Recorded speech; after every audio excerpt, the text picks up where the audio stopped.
어떻게 하면 예수 안에서 든든하게 세워져 갈 수 있을까?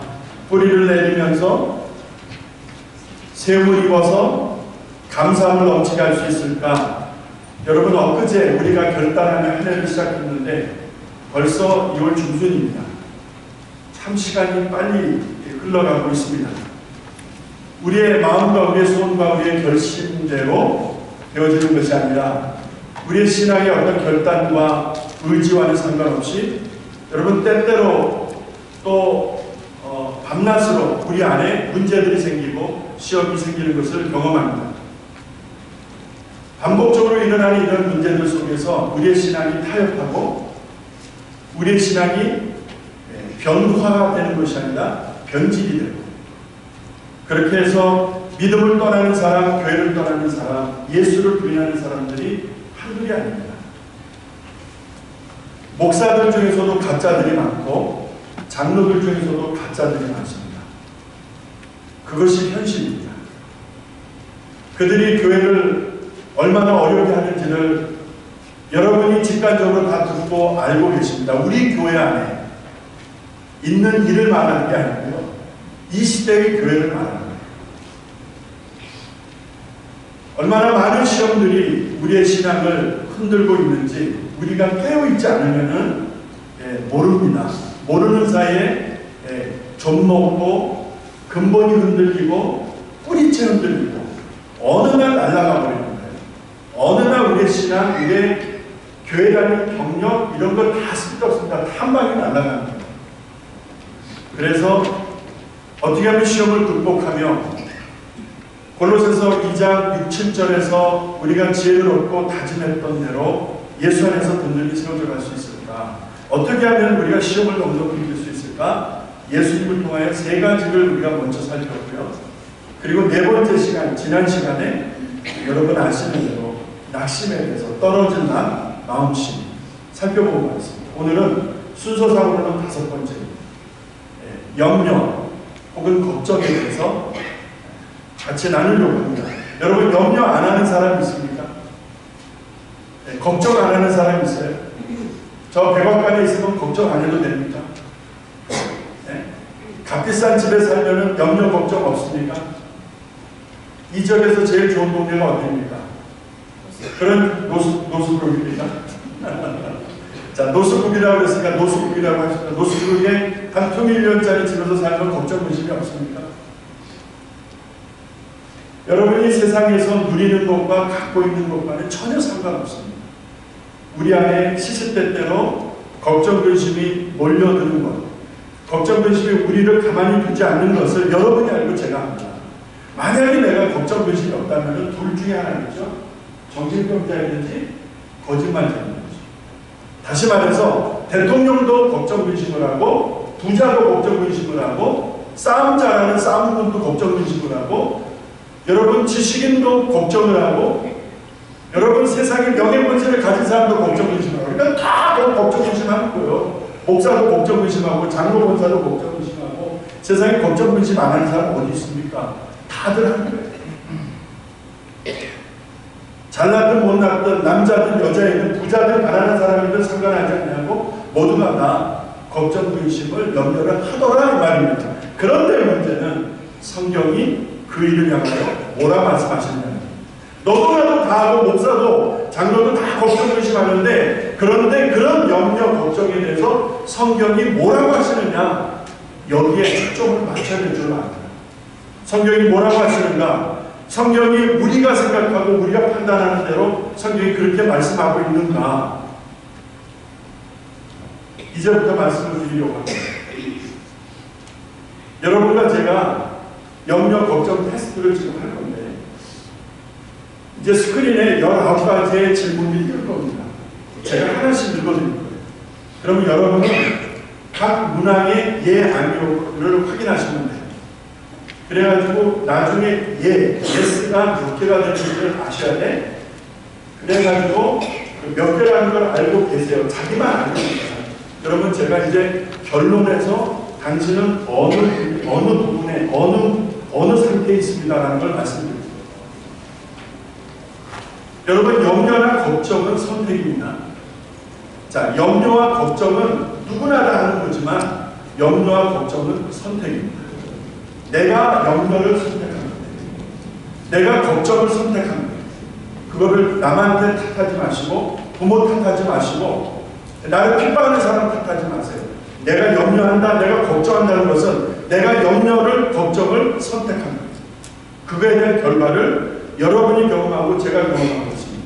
자, 그래서 걱정도 습관이다라고 하는 책이 있습니다. 그 책에서 다음과 같은 실습 적용용 테스트를 11가지 문항을 보여줘서 제가 여러분에게 소개를 하면서 우리가 한번 테스트를 해봅니다. 자, 걱정 염려 테스트. 나는 걱정거리가 생기면, 자, 내게 걱정거리가 생기면 어떻게 하는가? 1번부터 갑니다. 예, 아니요. 자, 체크해 보세요. 1번, 꼬리를 물며 일어나는 생각 때문에 내 마음이 펴지 못하다. 자유하지 못하다. Yes, no. 2번, 집중력이 떨어져. 그러니까 내가 걱정이 생기면 집중력이 떨어지고 일이 손에 잡히지 않는다. 그러니까 걱정이 생기면 뭐가 안 되는 거예요. 집중이 안 되고 무슨 일 하든지 일이 손에 잡히지가 않는다. Yes or no. 3번, 이러지도 저러지도 못하면서 결정을 내리지 못한다. 걱정이 생기면 결정을 못하는 거예요. 여보, 오늘 저녁에 뭐 먹을까? 아무거나. 아, 얘기 좀 해. 볶아, 지져, 삶어, 끓여. 아무거나. 여러분, 결정을 못해요. 옆에 사람한테 결정을 밀어요. 자기 아내한테 결정을 밀어요. 자식들한테 결정을 미룹니다. 남편한테 결정을 미룹니다. 이게 병이에요, 병. 결정을 못해. 걱정 때문에 결정을 못한다는 거예요. Yes or no. 4번에 상황이 잘못될 것을 미리 생각하고 절망감에 미리 빠지는 거예요. 딱 보니까 이거 뭐 잘못될 것 같거든. 그냥 미리 절망을 해버린다. Yes or no. 다음 번 5번, 다른 사람에게 표현하지 못하고 혼자 끙끙합니다. 내게 걱정이 생기면 다른 사람하고 적당히 나누고 기도부터 하지 못하고 혼자 끙끙 앓는다. Yes or no. 자, 이 5번 때문에 이렇게 끙끙 앓는 것 때문에 밤잠에 잠을 못 자고 악몽을 꾼다. 7번, 내가 잘못해서 그럴 거야, 내가 못나서 그럴 거야 하면서 자괴감 혹은 자책감에 빠진다. 무슨 일만 터지면 항상 자기를 바꿔요. 무슨 일만 터지면 내가 잘못해서, 내가 못나서 라고 합니다. 8번, 평소 좋아하던 일, 그러니까 걱정이 생기면 평소 좋아하던 일이나 취미를 하고 싶지 않다. 이런 사람일수록 커튼 닫아놓고 집에서 TV나 보고 앉아있는 사람 만나. 이런 사람들이 있습니다. 9번에 보시게 되면 사소한 일에도 깜짝깜짝 놀라고 가슴이 뛴다. 가슴에 울렁증이 있는 거예요. 뭐 하나만 보면 그냥 벌렁벌렁 하는 거예요. 트라우마가 그죠? 뭐를 보면 뭐가 생각이 나서 가슴부터 뛰는 거예요. 사실이 아닌데도 워낙 그때 아픔이 있어가지고 뭐만 보기만 하면 비슷하게만 그냥 벌렁벌렁 10번, 사소한 생각들이 많아져서 정작 중요한 생각은 하지 못한다. 이런 일이 있을 수 있죠. 작단 생각이 너무 많다 보니까 진짜 중요한 생각을 못한다. 11번, 두통, 복통, 근육통, 피로감 이런 신체적인 변화가 자꾸 일어난다. 약을 안 먹으면 잠을 못 자는 거예요. 약을 안 먹으면 머리가 뽀개져서 견디질 못하는 거예요. 약을 안 먹으면 소화가 안 돼서 뭘 먹지를 못하는 거예요. 이런 분들 계시죠. 12번, 걱정거리가 생기면 사람 만나는 것이 싫다. 사람 있는 곳에 가기가 싫다. 있을 수 있죠. 13번, 사람들 앞에서 실수할까봐, 그러니까 걱정거리가 생기면 자기의 약점이 드러날까봐 마음을 딱 걸어가는 겁니다. 그리고 딱 거리를 두고 있다. 절대 마음 안 열립니다. 딱 자기의 약점의 빗장을 걸어놓고 딱 거리를 두고 있다. Yes or no. 14번에 별일도 아닌데 심한 부끄러움과 자괴감에 빠진다. 그러니까 그냥 보고 이야기하면 되는데 얼굴을 못 맞추는 거예요. 눈을 못 보는 거예요. 그냥 계속 땅만 보고 그냥 다른 데만 보고 있는 분들이 몸은 보면 꽈배기처럼 보고 있는 거예요. 그러니까 자신감 당당하게 서서 아이 컨택하고 얘기를 못하는 거예요. 15번 나와 반대되는 사람이나 상황을 만나게 되면 회피한다. 자, 그 사람이 싫으니까 회피해버립니다. 딱 그걸 보여요. 그죠? 어느 사건이 있어요. 아이 그걸 잡고 딱 등 돌려버립니다. Yes or no. 16번에 지나치게 조심하다 보니까 늘 스스로 자기에게 힘들다. 그러니까 실수할까봐 염려하고 남들이 어떻게 평가하고 위해서 늘 자기한테 너무 가혹한 거예요. 그래서 자기가 자기를 힘들게 하는 사람들이 많습니다. 여러분은 어떠세요? Yes or no? 체크하고 계세요? 17번 항상 불안하면서 만나는 사람이나 일을 신뢰하지 못하고 의심한다. 조금 더 확대된 거죠. 그러니까 걱정거리가 생기면 상대방이나 그 어떤 일에 대해서 의심부터 합니다. 긍정적으로 보질 않아요. 좋게 보지를 않아요. 어떻게 봐요? 삐딱하게 보는데 그리고 부정적으로 보는데 그리고 이상하게 나쁘게만 보는 거예요. 18번 걱정을 끼친 사람이나 일들에 대해서 계속 불편한 마음을 갖는다. 이게 뭡니까? 자, 한 번 어떤 사람한테 기분이 나빠 한 번 어떤 일에 대해서 기분 나쁘고 그럼 그 기분 나쁜 거를 여기다 두고 절대로 안 푸는 거예요. 절대로 안 푸는 거예요. 저는 그런 사람들 참 많이 봅니다. 교회 안에서. 진짜 많더라고요. 의외로 많더라고요. 안 풀어요. 그래서 절대 안 풀어요. 예수님이 오셔도 못 푸실 거야. 저는 단언할 수 있어요. 예수님이 오셔서 설교해도 안 풀 것 같아. 절대 안 풀릴 것 같아요.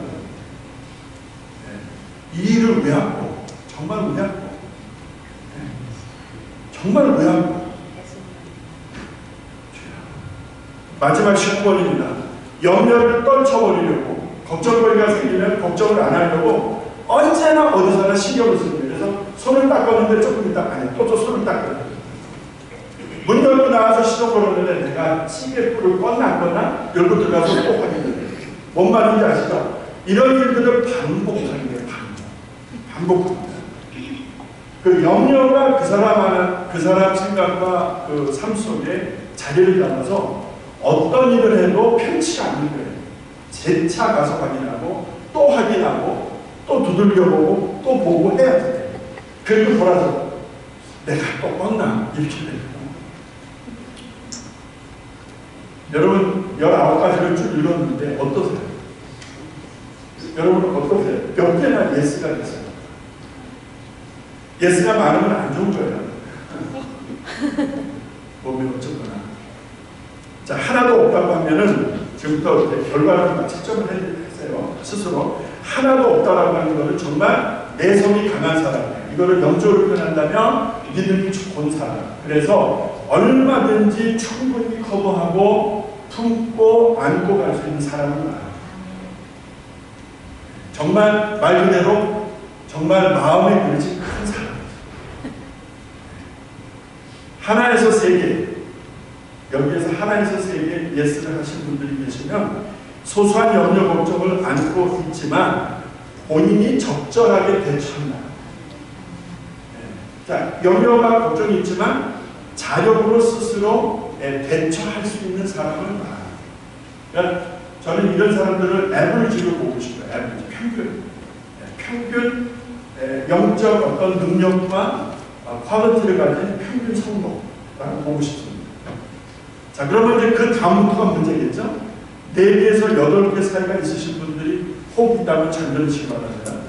평균보다 훨씬 더 많은 걱정과 염려를 가지고 계신 경우이면서 주변 환경이나 사람들로부터 직접적으로 영향을 받는 상태입니다. 4개에서 8개 정도 가지신 분들은요, 주변의 사람들로, 주변의 환경들로, 사건들로부터 직접적으로 영향을 받는 거예요. 이 사람이 나쁘다고 하면 나도 나쁜 거예요. 이해가 되세요? 이 사람이 싫어하면 나도 싫어하는 거예요. 이 사람이 뭐 좋다고 하면 나도 좋은 거예요. 그러니까 자기 주관된 의지가 없는 거예요. 판단이 없는 거예요. 이해가 되시죠?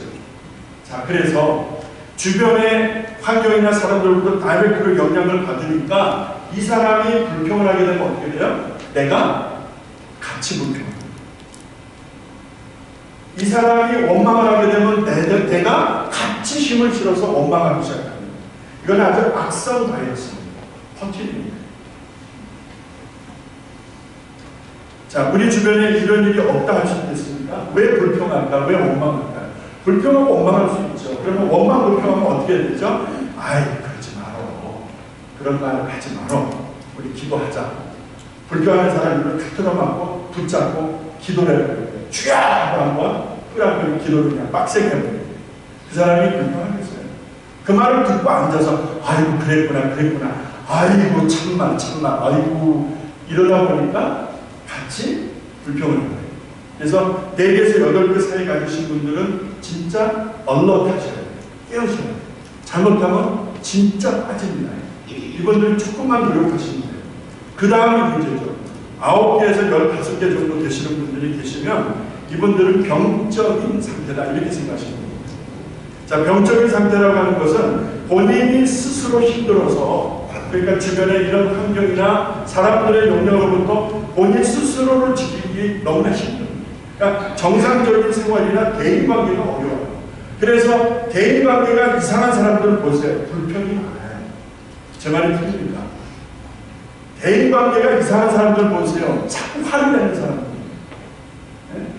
자꾸 화를 낸다거나 감정을 표출하거나 말을 함부로 하거나 뭔가 이렇게 되어지면요 정상적인 생활이나 대인관계가 어려워집니다. 그래서 본인 스스로가 너무 힘듭니다. 자, 이런 분들 우리 주변에 계시지 않습니까? 그러니까 이런 분들이 혹시 한 분이라도 계신다면 이런 사람 하나가 불평하기 시작하면 그 전체가 다 영향을 받게 됩니다. 그렇게 됩니다. 이런 분들은 정말 심각하게 고려하셔야 됩니다. 아, 내가 아프구나 라는 걸 인정하세요. 그리고 그 부분에 대해서 적극적인 대처와 치료제를 찾으셔야 돼요. 가만히 계시지 마세요. 마지막으로 16개 이상 이런 분은 안 계시다고 저는 보는데 16개 이상이 되면은 이거는 정말 심한 경우에는 격리 수용을 해야 돼요. 왜 격리 수용해야 되는지 아십니까? 약물 치료나 전문가의 상담 치료를 받아야 되는 것은 물론이고 격리 수용이 되어야 된다는 말은 자기에게 극단적일 수가 있어요. 자기에게 극단적이라는 게 뭐죠? 나쁜 생각하는 거죠. 그리고 남에게도 극단적일 수가 있어요. 그래서 따로 떼어서 이런 사람들은 특별 관리를 해야 돼요. 자, 이렇게 여러분이 쭉 지금 저와 함께 테스트를 해보셨습니다. 누구나 다 염려하고 걱정하는 거예요. 염려하면 다 이런저런 문제가 생기고 이런저런 삶의 고통이 따르게 되는 것 여러분이하고 제가 알잖아요. 중요한 것은 자, 이런 거에 대해서 많은 사람들이 사람마다 다 하니까 그냥 별로 관심을 안 갖고 경각심을 안 갖는다는 거예요. 아, 저 사람 원래 그래. 저 사람 원래 태생이 그래. 저 사람 원래 성질이 그래. 못돼 먹었어. 제 말을 많이 이해하시잖아요. 아, 저 사람 원래 저렇게 말버릇이 저래. 라고 이해를 해요. 원래 기질이 그렇다는 거예요. 원래 그 사람 스타일이 그렇다는 거예요. NO! 절대 안 그래요. 오늘 제 말 잘 들으세요. 절대 그렇지가 않아요. 원래 그렇다는 게 원래 그래요. 저도 원래 그런 성질이 있었어요. 근데 하나님 안에서 녹아지고 깨어지면요 하나님은 절대 그런 성질 그냥 안 두시더라고요. 아십니까? 내가 예수를 알아가면 알아갈수록 내가 가지고 있던 그 못된 어떤 기질에 대해서 어떤 과거의 트라우마에 대해서 아픔에 대해서 하나님이 만지시더라고요. 그래서 기질에 대해서 찾아보니까 사전적 의미는 2가지 뜻이 있더라고요. 그 첫 번째가 남녀 성에 따라서 남자의 수도 있고 여자의 수도 있잖아요. 그러면 남자의 성에 따라서 여자의 성에 따라서 기질은 좀 차이가 나게 마련이죠. 그래서 성에 따라서 혈기에 따라서 후천적으로 생겨지는 성질을 뭐라고 해요? 기질이라는 거예요. 아, 저 사람 원래 그런 사람이야 라고 해서 원래 기질이 그래. 원래 그 사람이 그런 타입이야 라고 했을 때 사전적 의미는 후천적으로 생겨지는 성질이라고 표현하고 있습니다. 그러니까 선천성이 아니라는 거예요. 부모에게서 그런 피를 받아서 워낙 저 사람은 저래 나가는 건 거짓말이라는 거예요. 사전이 그거를 말하고 있어요. 사전은 뭐라고 얘기하느냐? 후천적으로 생겨지는 성질이라는 거예요. 후천적이라는 말은 나서 자라가면서 성장해가면서 늙어가면서 많은 사건들과 사람들과 일들 속에서 내가 그렇게 만들어져 간다는 것이죠. 이게 후천적이죠. 그리고 두 번째는 어떤 일에 대해서 민감성, 어떤 일에 대해서 반응하는 정서적 성질을 기질이라고 합니다. 자, 어떤 일이 생기면 그 일에 대해서 내가 정서적으로 반응하잖아요. 어떤 사람은 울기도 하지만 어떤 사람은 그거 가지고 그래. 이럴 수 있잖아요. 그러니까 어떤 사건이나 일에 대해서 내가 정서적으로 반응하는 것은 기질이다. 이건 다분히 후천적이에요. 부모로부터 받은 선천적 기질이 아니라 후천적 성질이라고 해야 할 것입니다. 그럼 이렇게 정리할 수 있는 거예요. 아, 저 사람 원래 저 모양이야. 저 사람 원래 저렇게 말하고 하고 저 사람 원래 그랬어. 원래 기질이 그래. 그래서 염려를 합리화할 수 있습니까? 아, 저 사람 원래 저렇게 염려하고 원래 저 사람 걱정이 저렇게 많아. 원래 그런 사람이야. 라고 우리가 얘기하는 게 틀리다는 거예요. 그거 틀리다는 거예요. 이제 여러분 그런 말에 속지도 마시고 그렇게 잘못된 인포메이션 갖지 마세요. 원래 그래 그렇게 말씀하시면 안 된다는 것입니다. 자, 내가 염려하는 것, 내가 걱정하는 것은 내가 원치 않더라도 그런 환경과 그런 사람들로 인해서 염려하고 걱정할 수 있지만 그거는 다분히 선택의 문제다. 내가 염려를 선택했기 때문에, 내가 걱정하기로 선택했기 때문에 그래서 걱정하는 것이고 그래서 염려에 빠진다라는 말이 정확하다는 것입니다. 예를 들어드리겠습니다. 출애굽기를 보게 되면 이스라엘 백성들이 출애굽해서 홍해를 건너서 광야 생활로 들어가잖아요. 지금 광야 생활에서 하나님은 기대하셨어요. 그들에게 하나님이 어떤 분인지를 드러내시기를 원하셨기 때문에 광야 생활이 힘든 생활이지만 그 생활 속에서 하나님은 이스라엘 백성들에게 멋지게 드러나시고 싶으셨다. 그게 광야 생활의 40년. 그런데 출애굽기 16장쯤 오게 되면은 이스라엘 백성들이 신광야에 이르렀을 때 백성들이 모세를 갖다 아주 집중적으로 공격합니다. 원망하는 거예요. 모세를 원망하는 것은 하나님을 원망하는 거예요. 자, 그들이 왜 원망하는가? 원망하는 내용을 보았더니 출애굽기 16장 3절에 이런 말씀이 있어요. 그냥 들어보시기 바랍니다. 우리가 애굽 땅에서 고깃가마 곁에 있었다. 우리가 떡을 먹으면서 배불리 우리 배를 채웠다. 라는 표현을 해요. 출애굽기 16장 3절에 이들이 지금 무엇을 생각합니까? 애굽을 생각하는 거예요. 이들이 지금 뭐를 생각하는 겁니까? 애굽 생활을 하면서 먹었던 고기와 그들의 배를 불려주었던 맛있는 떡을 생각하는 거예요. 그러면서 지금 이 광야가 뭐냐는 거예요. 이 힘들고 어려운 척박한 광야 생활은 도대체 뭐냐는 거예요. 왜 내가 우리를 이 땅으로 이끌어내서 줄여서 죽게 하느냐? 라고 모세를 들이대는 거예요. 줄여 죽게 하느냐? 이스라엘 백성들이 애굽에서 먹었던 고기와 떡을 다시 끄집어내면서 지금 힘들고 불편한 광야 생활에 대한 원망을 모세에게 집중적으로 쏟아붓는 이해가 가요. 그때 뭐 잘 먹고 잘 살았나. 그래서 지금 불편한 것을 원망한다면 그 원망을 이해할 수 있을 것 같아요. 그러나 여기서 우리가 분명히 하나 짚어넘어야 될 것은 이스라엘 백성들에게 광야는 뭡니까? 그게 교회 생활이에요. 할렐루야. 오늘 여러분과 제가 교회 생활하고 믿음 생활하는 이 생활이 이스라엘 백성들이 살았던 광야 40년이라는 걸 믿으시기 바랍니다. 그렇다면 우리가 예수 믿고 믿음 생활하는 것을 광야 생활에 비유한다면 홍해를 건넌 것은 뭐죠? 우리가 변화받은 데, 우리가 예수 믿는 것으로 예수의 사람으로 하나님의 사람으로 변화받은 중생, 니고데모에게 말씀하셨던 것처럼 내가 물과 성령으로 거듭나야 하겠구나. 거듭난 것을 의미하는 놀라운 사건이 바로 홍해를 건넌 것이죠. 그래서 홍해를 건너면서 이스라엘 백성들은 더는 바로의 노예가 아닙니다. 하나님의 사람이 된 줄로 믿습니다. 그러면 홍해 건너기 이전에 애국은 뭐냐면 그게 바로 내가 예수 모르고 살았던 때를 말합니다. 내가 예수 모르고 우상에게 제사하고 내 마음대로 살았던 때를 말합니다.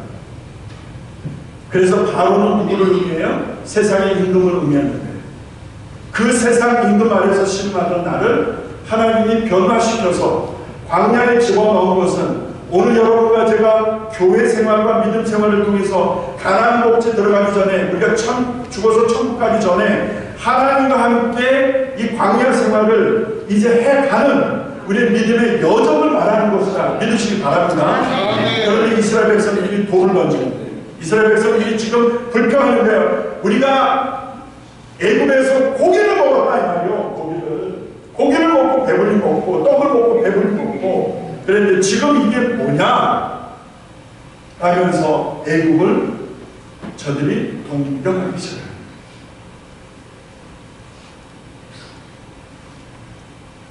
모세가 얼마나 힘들었습니까? 지금 광야 생활에 들어와서 홍해를 기적적으로 건너고 그 바로의 그 병거승이나 그 강력한 군대들을 하나님 다 수장시키시는 것을 다 목격하면서 애굽에 있었을 때는 10가지 재앙을 통해서 하나님의 초자연적 능력과 이적을 행하신 것을 그들이 다 보았음에도 불구하고 여러분 지금 고기 때문에 떡 때문에 불평합니다. 먹을 것 때문에 먹는 것 때문에 지금 해서는 안 될 금어를 말하는 거예요. 해서는 안 될 말이 뭐죠? 애굽이라는 단어예요. 애굽이라는 단어를 지금 브링인하면 안 되는 거죠. 변화된 사람들이라면 그때 그 일을 브링인하는 건 아니죠. 이건 하나님께 대한 배신이죠. 이건 하나님께 대한 모욕이죠. 하나님을 대놓고 모욕 주는 것이죠. 나 애굽에 있었을 때는 고기 먹었어. 이 말합니다. 하나님 그걸 어떻게 들으실까? 하나님 그걸 들으시면서 어떤 마음이셨을까? 여러분 한번 생각해 보시기 바랍니다. 그때 하나님께서 정말 어려운 가운데 있었던 모세에게 개입하셔서 이렇게 말씀하십니다. 출애굽기 16장 4절 말씀입니다. 들어보세요. 보라, 내가 너희를 위하여 하늘에서 양식을 비같이 내릴 것이라. 하나님이 이스라엘 백성들이 원망하는 걸 다 들으시고 걱정하지만 모세야, 내가 하늘에서 하나님이 하십니다. 할렐루야. 누구에게 복을 주는 것이 아니라 하나님이 하늘에서 직접 내리시겠다는 거예요. 무엇을? 저들이 원하는 양식을. 그런데 그 다음 표현이 기가 막혀요. 백성이 나가서 일용할 것을 날마다 거둘 것이라. 한 번에 왕창 걷어서 1년치를 먹고 살게 하는 것이 아니라 한 번 왕창 걷어서 한 달치를 먹고 살게 하는 것이 아니라 매일매일 나가서 일용할 것을 얻을 수 있도록 할 것이다. 할렐루야. 이게 하나님이 모세에게 주신 말씀이었어요. 그 긴박한 상황 속에서 하나님이 주시겠다고 말씀하십니다. 여러분 매일 주시겠다는 말이 뭐죠? 하나님이 공급하신다는 것인데 많이 거둔 사람에게 남을 것이 없고 적게 거둔 사람에게 부족할 것이 없다는 거 믿으시기 바랍니다. 이것이 일용할 양식의 맛이라는 거예요. 일용할 양식의 특징이라는 거예요. 하나님이 주시는 외에는 부족함도 없고 남는 것도 없는 것입니다. 내 배를 충분히 채우고도 다 먹게 하시고도 부족함이 없게 하시는 하나님. 그렇죠? 보리떡 5개, 물고기 2를 가지고 축복하시고 기쁨으로 나눠주신 우리 주님께서 그 많은 사람들이 다 먹고 남게 하셨잖아요. 왜 남게 하셨어요? 딱 맞게 해야지. 예? 멀리 가는 사람은 가면서 뭐가 될거 아니에요. 이렇게 생각하잖아요. 그러니까 우리 하나님이 애프터 서비스까지 신경 쓰시잖아요. 그 동네 사는 사람 금방 가면 되잖아요. 제 하나 넘으면은 금방 갈 수 있지만 몇십 년을 걸어가야 되고 하루를 걸어가야 된다면 그 사람들의 핑계는 누가 해결해 줄 거야. 그래서 하나님이 함께 하십니다. 믿든지 말든지. 문제가 생겼어요.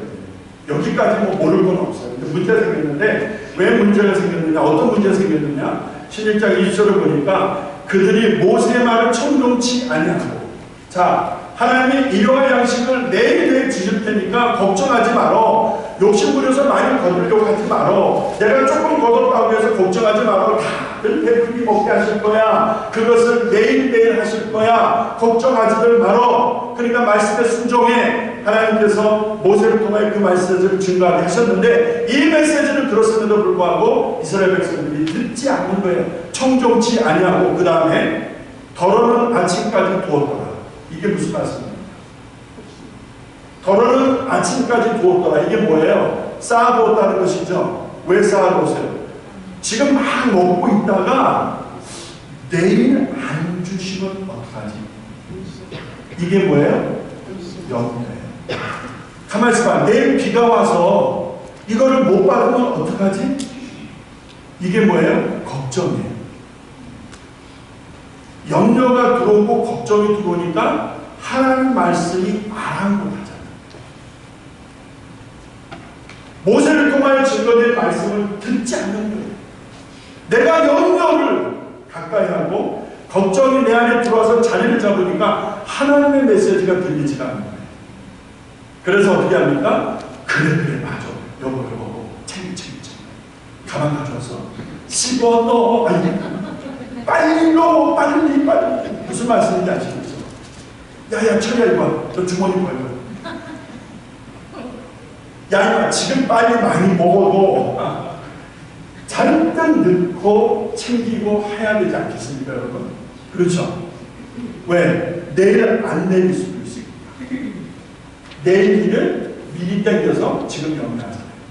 염려가 이런 거예요. 그래서 하나님이 얼마나 마음 아프셨을까. 그래서 성경 말씀 보면 모세가 그 대노합니다. 왜 대노했을까요? 그 염려가 하나님께 대한 불순종으로 확대되었기 때문에, 그들의 작은 염려가 하나님의 말씀을 듣지 않는 불순종으로 확대되었기 때문에 모세는 견딜 수가 없었거든요. 염려를 다 한다고요? 걱정은 누구나 다 하는 거라고요? 그러다 보니까 백성들의 행동이 악해집니다. 그렇게 타협하다 보니까 그들의 행동이 하나님을 거역하는 자리까지 확대됩니다. 이 노릇을 어찌합니까? 누구나 다 염려하는데, 누구나 다 걱정하는데, 그렇다고 해서 그냥 내 안에 염려, 내 안에 걱정을 그대로 방치해 주시겠습니까? 그것이 하나님 앞에 내가 불순종하게 되는, 하나님의 말씀을 거역하게 되는 결정적 원인 제공이 된다는 사실을 오늘 우리가 마음에 새겨 보십시오. 말씀을 이렇게 정리하는 겁니다. 우리가 이렇게 염려해서 막 내 것까지 챙기잖아요. 그런데 하나님은 뭐라고 말씀하세요? 공중에 나는 새를 보라. 저들의 백합화를 보십시오. 저 공중을 나는 새를 보십시오.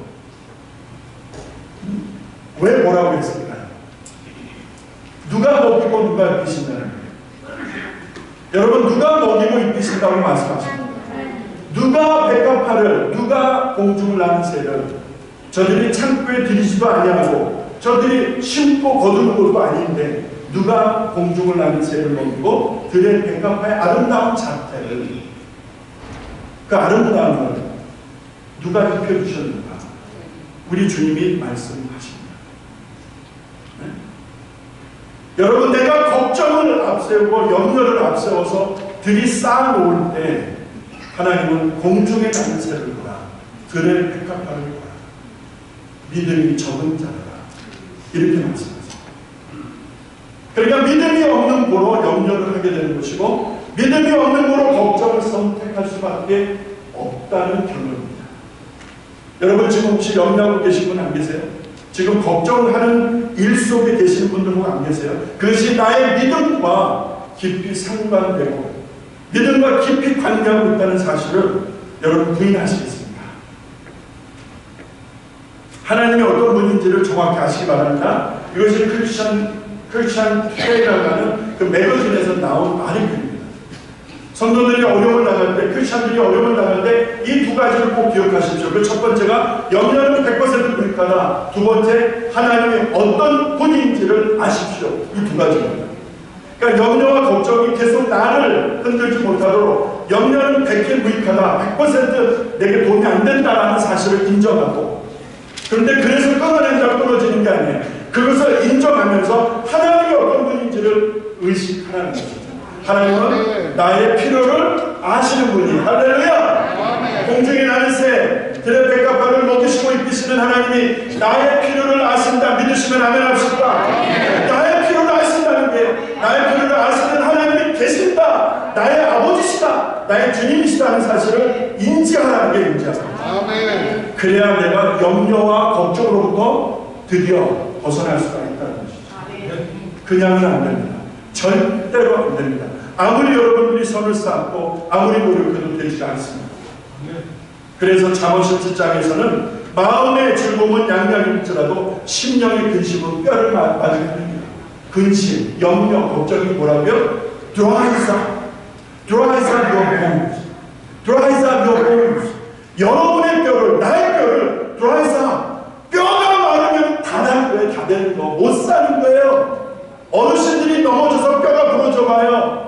똥오줌을 받아내야 되잖아요. 못 일어나는 거예요. 못 일어나는 거야. 뼈가 상하면 못 일어나는 거예요. 절대로. 뼈가 든든하면 일어나시더라고요. 살이 좀 빠졌을지라도 뼈가 든든하면 일어나시더라고요. 그런데 오늘 말씀, 성경 말씀 잠언 17장에 보니까 우리가 염려하게 되면, 걱정하게 되면 우리의 뼈가, 우리 영혼의 뼈가 말라버린 거예요.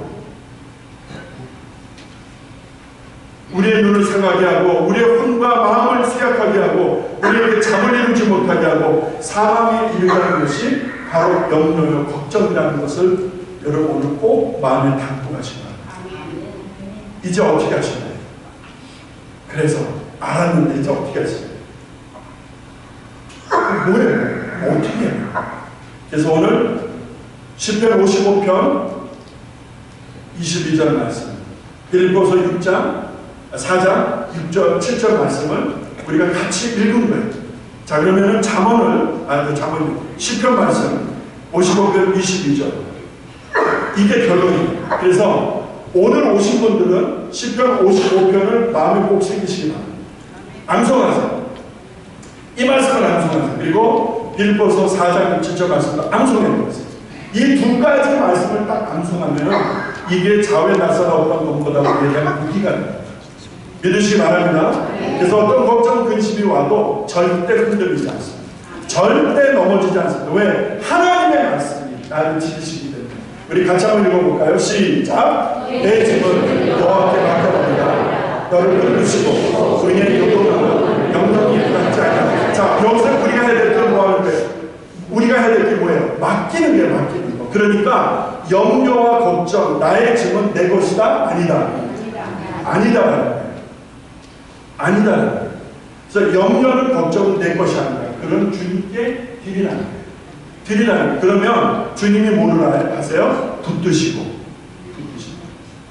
주님이 딱 붙드시면은 내가 넘어지는 것 같지만 절대 안 넘어져요. 주님이 붙드시면 주님이 딱 제자리에 갖다 놓으세요. 할렐루야. 그래서 빌립보서 4장 6절 7절에서도 이렇게 말씀을 하죠. 시작! 아무도 오직 모든 기도와 간구로 너희 구할 것을 감사하고 하나님께 아뢰라.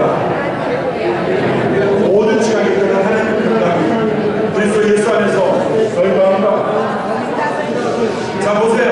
하나님께 아뢰라. 하나님께 맡기라. 그리하면 어떻게 하신다? 지키신다. 간단하잖아요. 맡기면, 하나님께 드리면 하나님이 지키신다는 거예요. 하나님이 붙드신다는 거예요. 간단하죠. 간단한데, 근데 염려가 깊어지면 못 맡기는 거예요. 빨리 쌓아와야 되는 거예요. 지금이 기회다 싶으니까 왕창 쌓아놔야 되는 거예요. 곡간을 흘러가면서까지 왕창 쌓아놓는 거예요. 1년치, 2년치, 이달, 다음 달 계속 쌓아놓는 거예요. 그런데 거기에 뭐가 생겨요? 벌레가 생기고 거기에 뭐가 생겨요? 썩은 냄새가 나죠. 염려가 생길 때, 그럼 그때가 매우 중요합니다. 그때 염려에게 속아서 넘어지면 여러분 다음 회복이 다시 회복돼서 일어나는 일이 너무 어렵습니다. 그래서 하나님께 맡기십시다. 할렐루야. 네. 그래서 시편 55편 빌립보서 4장에 있는 말씀을 오늘 오신 분들은 암송하세요. 목사님, 내가 올해가 몇 살인가요? 이것도 틀리하고요. 내가 해봐. 돌았으면 잊어버려. 아이고 잘났네. 아이고 기도하세요. 하나님 나 돌았으면 잊어버리는 거 아시죠? 그러나 이 말씀 박 목사가 외우라고 하니까 이제부터 외우겠습니다. 나 좀 도와주셔 하나님. 기도하고 해보세요. 될 줄로 믿습니다. 그래서 이 말씀 딱 붙드시면 절대 염려 안 하는 거죠. 걱정 안 해요. 걱정이 오면 주님께 맡기는 할렐루야. 아멘.